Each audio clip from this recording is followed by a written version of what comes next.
मालिक बिन नवैरा लैला का पुजारी था। उस पर लैला का हुस्न जादू की तरह सवार था। उस जमाने में सरदार अपनी बीवियों को लड़ाइयों में अपने साथ रखते थे, लेकिन ये लड़ाई इस किस्म की थी कि मालिक लैला को अपने साथ नहीं रख सकता था। लैला से वो ज्यादा देर तक दूर भी नहीं रह सकता था। अगर कहीं करीब होता तो रात को उसके पास आ जाया करता। वो उस रात आ गया था। मालिक बिन नवैरा ने पूछा, क्या इस पलंग पर कोई सोया हुआ है? लैला ने कहा, नहीं, तुम्हारे लिए एक तोहफा ढांप कर रखा हुआ है। 3 फूल हैं लेकिन मुरझा गए हैं। मालिक ने लपक कर चादर हटाई और यूं पीछे हट गया जैसे पलंग पर सांप कुंडली मारे बैठा हो। उसने लैला की तरफ देखा। लैला ने कहा, खून पीने वाले दरिंदे के लिए इससे अच्छा तोहफा और कोई नहीं हो सकता। और उसे सुनाया कि इनकी माएं किस तरह आई थीं और क्या कुछ कह गई हैं। उसने अपना दूध पीता बच्चा मालिक के आगे करके कहा, जा ले जा इसे और इसका भी खून पी ले। क्या तू वो मालिक बिन नवैरा है जिसे लोग हंसमुख कहते हैं? क्या ये है तेरी सखावत और शजात कि तू एक औरत के जाल में आकर लूट मार करता फिर रहा है? अगर तू बहादुर है तो मदीना पर चढ़ाई कर, यहाँ निहत्ते मुसलमानों को कत्ल करता फिर रहा है। मालिक बिन नवैरा मामूली आदमी नहीं था। उसकी शख्सियत में इनफरादियत थी जो दूसरों पर तासुर पैदा करती थी। उसने ताने कभी नहीं सुने थे।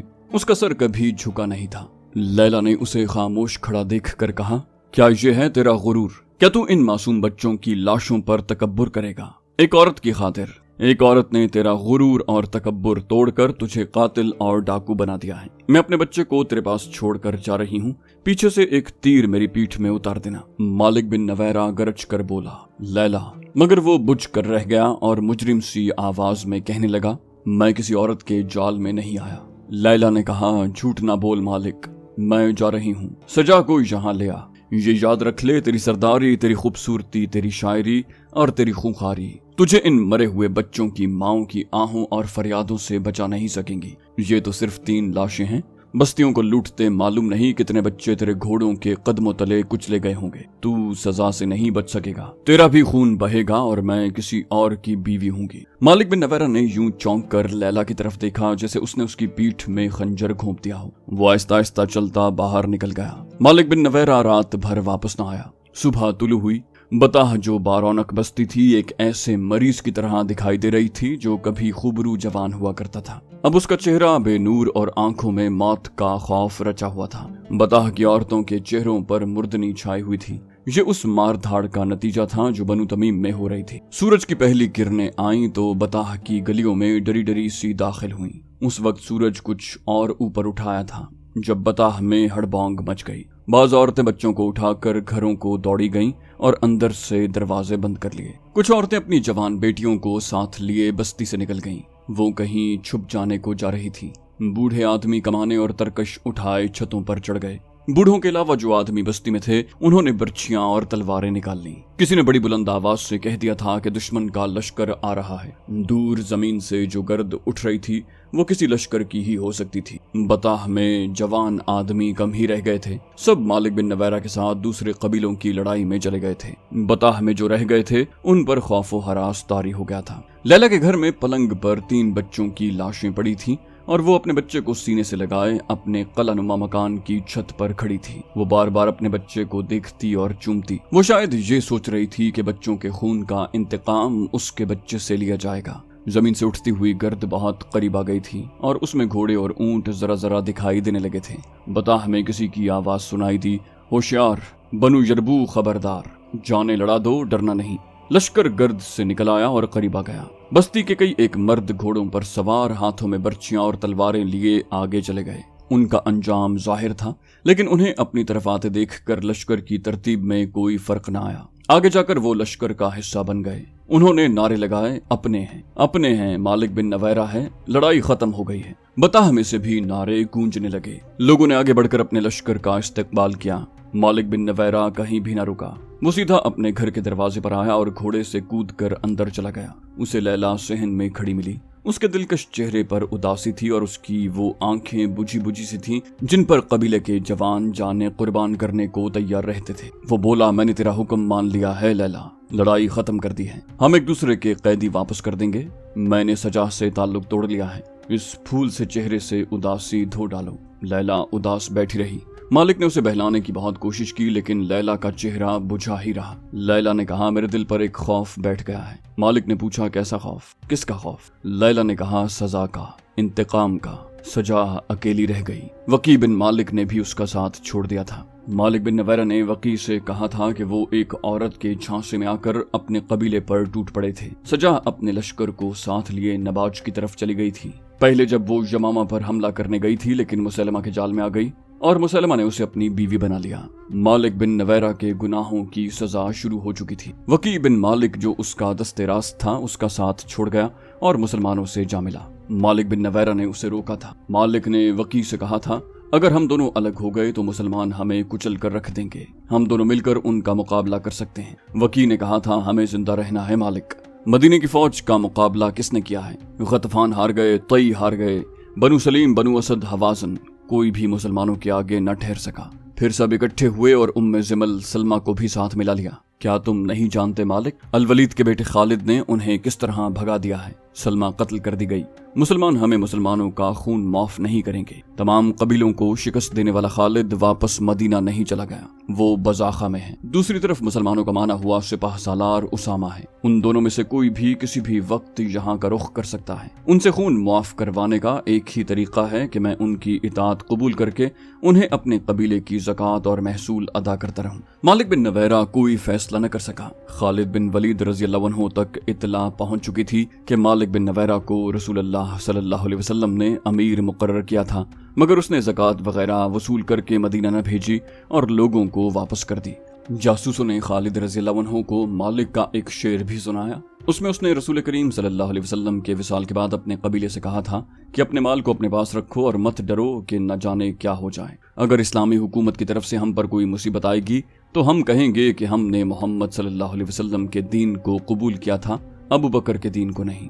मालिक बिन नवैरा ने सजाह के साथ मिलकर मुसलमानों का जो कत्लेआम किया था उसकी भी इत्तला खालिद रज़ी अल्लाह अन्हु को मिल गई थी। खालिद रज़ी अल्लाह अन्हु ने अपने दस्तों को बताह की तरफ तेज कूच का हुक्म दिया। उनके दस्तों में अंसार मदीना भी थे। उन्होंने बताह की तरफ पेश कदमी की मुखालिफत की। खालिद रज़ी अल्लाह अन्हु ने कहा, खुदा की कसम, मैं अपनी सिपाह में पहले आदमी देख रहा हूँ जो अपने अमीर और सालार की हुक्मदूली कर रहे हैं। अंसार की नुमाइंदगी करने वाले ने कहा, इसे हुक्मदूली समझें या जो कुछ भी समझें, खलीफतुल मुस्लिमीन का हुक्म ये था कि तुलैहा को मुती करके इस इलाके में रसूलुल्लाह सल्लल्लाहु अलैहि वसल्लम की कायम की हुई अमलदारी को बहाल करें और जो जंग पे उतराए हैं उनसे जंग करें और बज़ाखा में अगले हुक्म का इंतजार करें। हम जानते हैं कि मदीना से ऐसा कोई हुक्म नहीं आया कि हम बताह पर हमले के लिए जाएं। खालिद बिन वलीद रज़ी अल्लाह अन्हु ने पूछा, क्या तुम में कोई है जिसे ये मालूम ना हो कि मैं तुम्हारा अमीर और सिपाह सालार हूँ? सब उनकी तरफ देखने लगे। उन्हें कोई जवाब न मिला तो उन्होंने कहा, मैं नहीं जानता कि खलीफतुल मुस्लिमीन के साथ तुम क्या मुआहिदा करके आए हो। मैं ये जानता हूँ कि खलीफा ने मुझे ये हुक्म दिया है कि जहाँ भी इस्लाम से इन्हिराफ की खबर मिले और जहाँ भी मदीना के साथ किए हुए मुआहिदों की खिलाफ वर्जी नजर आए वहां तक जाओ और इस्लाम का तहफ़्फ़ुज़ करो। मैं सिपाह सालार हूँ। अपनी जिम्मेदारियां पूरी करने के लिए अगर मुझे कोई ऐसी कार्रवाई करनी पड़ेगी जो खलीफा के अहकाम में शामिल नहीं होगी तो मैं वो कार्रवाई जरूर करूंगा। खिलाफत के अहकाम मेरे पास आते हैं, तुम्हारे पास नहीं। अंसार में से किसी ने कहा, हमने कोई कासिद आता नहीं देखा। खालिद रज़ी अल्लाह अन्हु ने कहा, मैं इसका जवाब देना जरूरी नहीं समझता और मैं किसी ऐसे आदमी को अपनी सिपाह में नहीं देखना चाहता जिसके दिल में जरा सा भी शक व शुबा हो। मुझे अल्लाह की खुशनुदी चाहिए। अगर तुम्हें अपनी जात की खुशनुदी चाहिए तो जाओ, अपने आप को खुश करो। मेरे लिए महाजरीन काफी हैं और मेरे साथ जो नौ मुस्लिम हैं मैं उन्हें भी काफी समझता हूँ। मशहूर मौर्रिख तबरी ने लिखा है कि अबू बकर रज़ी अल्लाह अन्हु ने अपने अहकाम में ये शामिल किया था कि बनु असद के सरदार तुलैहा की सरकूबी के बाद खालिद रज़ी अल्लाह अन्हु के दस्ते बताह तक जाएंगे जहाँ के अमीर मालिक बिन नवैरा ने ज़कात और महसूलात की अदायगी नहीं की और वो इस्लाम से मुनहरिफ होकर इस्लाम का दुश्मन बन गया है। तबरी और दीगर मौर्रिखों ने यह भी लिखा है कि अंसार बज़ाखा में रह गए और खालिद रज़ी अल्लाह अन्हु अपने मुजाहिदीन को उनके बगैर बताह ले गए। जब ये लश्कर बज़ाखा से चला गया तो अंसार ने बाहम मशवरा किया। वो महसूस करने लगे थे कि इतनी दूर से इकट्ठे आए थे, इकट्ठे लड़ाइयाँ लड़ी और अब हम में फूट पड़ गई। हमें पीछे नहीं रहना चाहिए था। अंसार में से एक ने कहा, और इसलिए भी हमें पीछे नहीं रहना चाहिए था कि महाजरीन और नौ मुस्लिमों ने फतह हासिल कर ली तो उसमें हमारा नाम नहीं होगा, हमें मदीने जाकर शर्मसारी होगी। एक और ने कहा, और इसलिए भी कि खालिद बिन वलीद को अगर कहीं शिकस्त हुई तो मदीने में लोग हम पर लानत भेजेंगे कि हमने मदीने से इतनी दूर महाज पर जाकर खालिद को और अपने साथियों को धोखा दिया, हम मलून कहलाएंगे। खालिद रज़ी अल्लाह अन्हु के दस्ते बज़ाखा से दूर निकल गए। एक तेज रफ्तार घुड़सवार पीछे से आन मिला और खालिद रज़ी अल्लाह अन्हु के पास जा घोड़ा रोका। खालिद रज़ी अल्लाह अन्हु ने पूछा, क्या तुम अंसार में से नहीं जो पीछे रह गए थे? सवार ने कहा, हाँ अमीर लश्कर, मैं उन्हीं में से हूँ। उन्होंने भेजा है कि मैं आपसे कहूँ कि उनका इंतजार करें, वो आ रहे हैं। खालिद रज़ी अल्लाह अन्हु ने अपने दस्तों को रोक लिया। कुछ देर के बाद तमाम अंसार आ गए और दस्ते बताह की तरफ रवाना हो गए। बताह में मालिक बिन नवैरा अपनी बीवी से कह रहा था, लैला तूने मुझे मोहब्बत दी, तेरी जात मेरे शेरों में नई रूह डालती है, अब मुझे हौसला दे, मेरे दिल में खौफ ने आशियाना बना लिया है। लैला ने कहा, मैंने तुझे पहले दिन कहा था गुरूर और तकब्बुर छोड़ दे, लेकिन तुम इतनी दूर निकल गए कि इंसान को चींटियां समझकर मसल दिया। मालिक बिन नवैरा ने कहा, मत याद दिला मुझे मेरे गुनाहों ने मेरी बहादुरी को डस लिया है। लैला ने पूछा, आज क्या बात हो गई कि तुम पर इतना खौफ तारी हो गया है? मालिक बिन नवैरा ने कहा, क्या पूछती हो तुम, ये मौत की बात है। मेरा दिल गवाही दे रहा है कि तेरा मेरा साथ खत्म हो रहा है। मैंने अपने जासूस बड़ी दूर दूर तक भेज रखे हैं। आज एक जासूस आया है, उसने बताया है कि मुसलमानों का लश्कर बड़ी तेजी से इधर आ रहा है। अगर लश्कर की यही रफ्तार रही तो परसों शाम तक वो यहाँ पहुंच जाएगा। लैला ने कहा, फिर तैयारी करो, कबीलों को इकट्ठा करो। मालिक ने डरे हुए लहजे में कहा, कोई मेरा साथ नहीं देगा। मैंने वकी और सजा के साथ मिलकर अपने कबीलों का जो खून बहाया है वो कोई नहीं बख्शेगा। उनसे मसालहत तो कर ली थी, लेकिन दिल फटे हुए हैं। मेरे कबीले की मदद को कोई नहीं आएगा। लैला ने कहा, फिर आगे बढ़ो और मुसलमानों के सिपाह सालार से कहो कि तुमने इस्लाम तर्क नहीं किया। मालिक ने कहा, नहीं, वो नहीं बख्शेंगे, वो किसी को नहीं बख्शेंगे। मालिक बिन नवैरा पर खौफ तारी होता चला गया। उसे खबरें मिल रही थीं कि खालिद रज़ी अल्लाह अन्हु का लश्कर करीब आ रहा है। उसने अपने कबीले को इकट्ठा किया, कहा, ए बनु यरबू, हमसे गलती हुई कि हमने मदीने की हुक्मरानी को तस्लीम किया और उनसे मुनहरिफ हो गए। उन्होंने हमें अपना मजहब दिया जो हमने कबूल किया, फिर नाफरमान हो गए। वो आ रहे हैं, सब अपने घरों को चले जाओ और दरवाजे बंद कर लो। ये निशानी है कि तुम उनके खिलाफ हथियार नहीं उठाओगे। उनके बुलाने पर उनके सामने निहत्ते जाओ, कुछ फायदा न होगा मुकाबले में। जाओ, अपने अपने घरों को चले जाओ। लोग सर झुकाए हुए अपने घरों को चले गए। नवंबर 632 ईस्वी शाबान 11 हिजरी के पहले हफ्ते में खालिद रज़ी अल्लाह अन्हु बताह पहुंच गए। उन्होंने अपने लश्कर को महासरे की तरतीब में किया, मगर ऐसे लगता था जैसे बताह उजड़ गया हो। शहर का दिफा करने वाले तो नजर ही नहीं आते थे, कोई दूसरा भी दिखाई न दिया। किसी मकान की छत पर एक भी सर नजर नहीं आता था। खालिद रज़ी अल्लाह अन्हु ने अपने नाइब सालारों से कहा, क्या मालिक बिन नवैरा अपने आप को इतना चालाक समझता है कि मुझे घेरे में ले लेगा? महासरे की तरतीब बदल दो और अपने अकब का ख्याल रखो, मैं इस बस्ती को आग लगा दूंगा। वो यहाँ से निकल गए हैं और अकब से हमला करेंगे। खालिद रज़ी अल्लाह अन्हु जिंदा दिल, बेखौफ और मुहिमजू थे। उनके अहकाम बहुत सख्त हुआ करते थे। उन्होंने अपने दस्तों को इस तरतीब में कर दिया कि अकब से हमला हो तो रोक लें, और अगर उसके साथ ही शहर से भी हमला हो जाए तो दोनों तरफ लड़ा जाए। मुसलमानों को इस दुश्वारी का सामना था कि उनकी नफरी थोड़ी थी और वो अपने मुस्तकर से बहुत दूर थे। उन्होंने जिन कबीलों को मुती किया था उनकी बस्तियों को अड्डे बना लिया था, लेकिन अभी वहां के लोगों पर पूरी तरह से भरोसा नहीं किया जा सकता था। ये खालिद रज़ी अल्लाह अन्हु की पुरजोश और माहिराना क़यादत थी जो मुजाहिदीन की कलील तादाद में बिजलियों जैसा कहर पैदा किए रखती। खालिद रज़ी अल्लाह अन्हु ने बस्ती में एक दस्ता दाखिल किया तो उस पर एक भी तीर न आया। हर मकान का दरवाजा बंद था। खालिद रज़ी अल्लाह अन्हु ने ये खामोशी देखी तो वो खुद बस्ती में दाखिल हुए। खालिद रज़ी अल्लाह अन्हु ने कई बार मालिक को पुकारा और कहा, मालिक बिन नवैरा, बाहर आ जाओ, नहीं आओगे तो हम बस्ती को आग लगा देंगे। एक छत से एक आदमी की आवाज आई, तुझ पर खुदा की सलामती हो, मत जला हमारे घरों को। वो जिसे तू बुला रहा है यहाँ नहीं है, यहाँ कोई नहीं लड़ेगा। एक और छत से आवाज आई, अल वलीद के बेटे, क्या तू नहीं देख रहा कि हम अपने मकानों के बंद दरवाजों के पीछे बैठे हैं?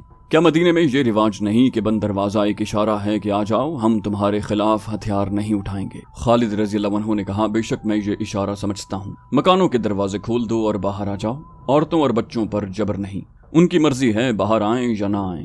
लोगों को रस्म रिवाज मालूम था, वो हथियारों के बगैर बाहर आ गए। औरतें और बच्चे भी निकल आए। खालिद रज़ी अल्लाह अन्हु ने अपने दस्तों को हुक्म दिया कि हर घर के अंदर जाकर देखें कोई आदमी अंदर न रह जाए। खालिद रज़ी अल्लाह अन्हु ने खास तौर पर हुक्म दिया कि किसी घर में किसी चीज को हाथ न लगाया जाए, न किसी पर हल्का सा भी तशद्दुद किया जाए। मालिक बिन नवैरा के कलानुमा मकान में खालिद रज़ी अल्लाह अन्हु खुद गए। वहां सामान पड़ा था, ऐसा लगता था जैसे यहाँ के रहने वाले कुछ ही देर पहले यहाँ से निकले हों। बस्ती से खालिद रज़ी अल्लाह अन्हु को इतना ही पता चला کہ مالک بن نویرہ اپنے قبیلے کو یہ کہہ کر کہ وہ مسلمانوں کے خلاف ہتھیار نہ اٹھائیں، لیلا کو ساتھ لے کر بستی سے نکل گیا تھا۔ جنہوں نے اسے جاتے دیکھا تھا انہوں نے سمت بتائی جدھر وہ گیا تھا۔ مالک گھوڑے پر اور لیلا اونٹ پر سوار تھی۔ خالد رضی اللہ عنہ نے ارد گرد کی بستیوں کو اپنے آدمی بھیج دیے اور کچھ آدمی اس سمت روانہ کیے جدھر بتایا گیا تھا کہ مالک گیا ہے۔ وہ صحرا تھا، اونٹ اور گھوڑے کے قدموں کے نشان بڑے صاف تھے۔ یہ خالد رضی اللہ عنہ کے آدمیوں کو ایک بستی میں لے گئے۔ یہ بنو تمیم کی ایک بستی تھی۔ خالد رضی اللہ عنہ کے آدمیوں میں سے ایک نے بلند آواز سے کہا، اے بنو تمیم، مالک بن نویرہ کو اور بطاح کا کوئی اور آدمی جو یہاں چھپا ہوا ہے اسے ہمارے حوالے کر دو۔ اگر وہ ہماری تلاشی پر ملے تو اس بستی کو آگ لگا دی جائے گی۔ ذرا ہی دیر کے بعد مالک بن نویرہ لیلا کے ساتھ باہر آیا اور اپنے آپ کو خالد بن ولید رضی اللہ عنہ کے آدمیوں کے حوالے کر دیا۔ بنو یربو کے چند اور سرکردہ افراد بھی جو یہاں آ کر چھپ گئے تھے باہر آ گئے۔ ان سب کو مالک بن نویرہ کے ساتھ بطاح لے آئے۔ لیلا بھی ساتھ تھی۔ خالد رضی اللہ عنہ نے مالک کو اپنے سامنے بلا کر پوچھا، مالک بن نویرہ، کیا یہ غلط ہے کہ تم نے زکوٰۃ اور محصول مدینہ کو بھیجنے کی بجائے لوگوں کو واپس کر دیے تھے؟ مالک بن نویرہ نے جواب دیا، میں اپنے قبیلے کو یہ کہہ کر نکلا تھا کہ مسلمانوں کا مقابلہ نہ کرنا، اور میں نے انہیں یہ بھی کہا تھا کہ مسلمان ہو جاؤ اور زکوٰۃ ادا کرو۔ خالد رضی اللہ عنہ نے کہا، اور تم خود اس لیے روپوش ہو گئے تھے کہ تم اسلام سے منحرف ہو گئے تھے، اور تم منحرف ہی رہنا چاہتے ہو۔ تم نے اپنے شعروں میں لوگوں سے کہا تھا کہ وہ زکوٰۃ اور محصول ادا نہ کریں، اور تم نے انہیں کہا تھا کہ اسلامی حکومت کے احکام کی تم خلاف ورزی کرو گے جو تم نے کی۔ مالک نے کہا، ہاں ولید کے بیٹے، میں نے خلاف ورزی کی، لیکن میں اپنے قبیلے سے کہہ رہا ہوں کہ اب وہ خلاف ورزی نہ کریں۔ خالد رضی اللہ عنہ نے کہا، اور تم نے سجا کی جھوٹی نبوت کو تسلیم کیا اور اس کے ساتھ مل کر لوگوں کو قتل کیا اور انہیں لوٹا، اور تم نے ان لوگوں کا قتل عام کیا جن لوگوں نے اسلام قبول کر لیا تھا۔ مالک نے سر ہلا کر اس جرم کا اقرار کیا۔ خالد رضی اللہ عنہ نے کہا، کیا تم مجھے بتا سکتا ہے کہ میں تجھے قتل کیوں نہ کروں؟ مالک بن نویرہ نے کہا، میں جانتا ہوں کہ تمہارے خلیفہ نے تمہیں میرے قتل کا حکم نہیں دیا۔ خالد رضی اللہ عنہ نے کہا، خدا کی قسم، میں تجھے زندہ رہنے کا حق نہیں دے سکتا۔ خالد رضی اللہ عنہ نے وہ اجڑی ہوئی بستیاں دیکھی تھیں جو مالک بن نویرہ اور سجاہ نے اجاڑی تھی۔ خالد رضی اللہ عنہ نے مالک بن نویرہ کی بستی بطاح پر بلا وجہ چڑھائی نہیں کی تھی۔ انہیں تمام رپورٹیں ملتی رہتی تھیں کہ اس شخص نے اس علاقے میں مسلمانوں کو کس طرح تباہ و برباد کیا۔ خالد بن ولید رضی اللہ عنہ نے حکم دیا، لے جاؤ اسے اور اس کے ساتھیوں کو جو اس کے ساتھ روپوش تھے اور انہیں قتل کر دو۔ انہیں جب لے گئے تو خالد رضی اللہ عنہ کو اطلاع دی گئی کہ ایک بڑی ہی حسین عورت جس کا نام لیلا ہے اور جو مالک بن نویرہ کی بیوی ہے، اپنے خاوند کی زندگی کی التجا لے کر آئی ہیں۔ خالد رضی اللہ عنہ نے کہا کہ اسے آنے دو۔ خالد رضی اللہ عنہ ایک سردار کے فرزند تھے۔ انہوں نے امیر گھرانے میں پرورش پائی تھی، اس لیے ان کے دل و دماغ میں وسعت تھی۔ وہ خوش ذوق، خوش طبع اور زندہ مزاج تھے۔ لیلا جب ان کے سامنے آئی تو خالد رضی اللہ عنہ نے پوچھا، کیا تو اپنے خاوند کو موت سے بچانے آئی ہے؟ لیلا نے کہا، اس کے سوا میرا اور مقصد ہی کیا ہو سکتا ہے؟ خالد رضی اللہ عنہ نے کہا، اگر تو اس وقت اسے ان جرائم سے روک دیتی جب وہ سمجھتا تھا کہ ہر بستی پر اس کی حکمرانی ہے تو آج تو بیوہ نہ ہوتی۔ کیا اس نے تجھے بتایا نہیں تھا کہ اس کی تلوار نے کتنی عورتوں کو بیوہ کیا ہے؟ اسے معلوم نہیں تھا کہ اس کی زندگی میں ایک دن انصاف کا بھی آئے گا؟ لیلا نے کہا، میں اس کا ہاتھ نہیں روک سکی۔ خالد رضی اللہ عنہ نے کہا، اور تو میرا ہاتھ بھی نہیں روک سکتی، یہ میرا نہیں اللہ کا حکم ہے۔ خالد رضی اللہ عنہ نے لیلا کی التجا قبول نہ کی۔ لیلا ابھی خالد رضی اللہ عنہ کے پاس ہی تھی کہ اطلاع آئی کہ مالک بن نویرہ اور اس کے ساتھیوں کو قتل کر دیا گیا ہے۔ پھر ایک ایسا واقعہ ہوا جس نے خالد رضی اللہ عنہ کے دستوں میں اور مدینہ میں ہلچل مچا دی۔ ہوا یوں کہ بطاح میں ہی خالد رضی اللہ عنہ نے لیلا کے ساتھ شادی کر لی۔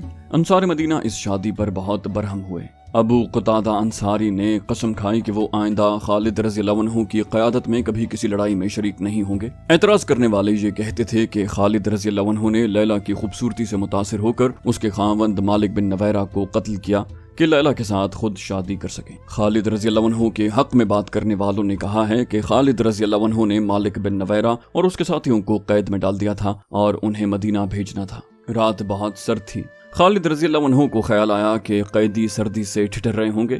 انہوں نے حکم دیا، دافو اسراکم۔ اس کا ترجمہ ہے کہ قیدیوں کو گرمی پہنچاؤ۔ کنانہ کی زبان میں مدافع کا لفظ قتل کے معنوں میں استعمال ہوتا ہے۔ بدقسمتی سے یہ قیدی جن آدمیوں کے پہرے میں تھے وہ کنانہ کے رہنے والے تھے۔ انہیں یہ بھی معلوم تھا کہ مالک بن نویرہ اور اس کے ساتھیوں کے جرائم کتنے سنگین ہیں، چنانچہ انہوں نے گرمی پہنچاؤ کو قتل کے معنوں میں لیا اور مالک اور اس کے ساتھیوں کو قتل کر دیا۔ खालिद रज़ी अल्लाह अन्हु को पता चला तो उन्होंने कहा, अल्लाह जो काम करना चाहता है वो होके रहता है। इन दो के अलावा और भी रिवायात मुख्तलिफ तारीखों में आई हैं जो एक दूसरे की तरदीद करती हैं। इनमें बाज़ खालिद रज़ी अल्लाह अन्हु के हक में जाती हैं और बाज़ खिलाफ। मुखालिफान रिवायात के मुसन्निफों के मजहबी फ़िरक़ों को देखो तो पता चलता है कि उनके एक एक लफ्ज़ में तासुब भरा हुआ है और वो खालिद रज़ी अल्लाह अन्हु को रुस्वा कर रहे हैं। तारीख में मुतज़ाद कहानियाँ मिलती हैं, लेकिन किसी भी मौरिख ने ये नहीं लिखा कि इस शादी पर लैला का रद्द अमल क्या था। क्या लैला ने खालिद रज़ी अल्लाह अन्हु को मजबूर होकर कबूल किया था, या वो खुश थी कि एक अजीम सिपह सालार की बीवी बन गई है जिसकी फतूहात के चर्चे सरजमीन अरब के गोशे गोशे तक पहुंच गए हैं। उस वक्त के जंगी रिवाज के मुताबिक लैला माल गनीमत थी। खालिद रज़ी अल्लाह अन्हु उसे लौंडी बनाकर अपने पास रख सकते थे। तारीख में एक ऐसा इशारा मिलता है जो खालिद रज़ी अल्लाह अन्हु के हक में जाता है। वो यूं के खालिद रज़ी अल्लाह अन्हु ने उसे किसी की या अपनी लौंडी बनने से बचा लिया। वो शहजादी थी। खालिद रज़ी अल्लाह अन्हु जानते थे कि लौंडियों की जिंदगी क्या होती है। खालिद रज़ी अल्लाह अन्हु ने यह भी देख लिया था कि वो जितनी खूबसूरत है उतनी ही ज़हीन और दाना भी। उन्होंने उस औरत की सलाहियतों को तबाही से बचा लिया था। तो दोस्तों, ये थी हमारी आज की एपिसोड। उम्मीद करते हैं आपको हमारी एपिसोड पसंद आई होगी। जाने से पहले इस वीडियो को लाइक, शेयर और कमेंट करना मत भूलिए। और अगर आप हमारे चैनल पर नए हैं तो इसे सब्सक्राइब कीजिए और बेल आइकन पर क्लिक कीजिए ताकि आपको तमाम वीडियोस फौरन मिलती रहें। अगली वीडियो तक के लिए अपना ख्याल रखिए। अल्लाह हाफिज़।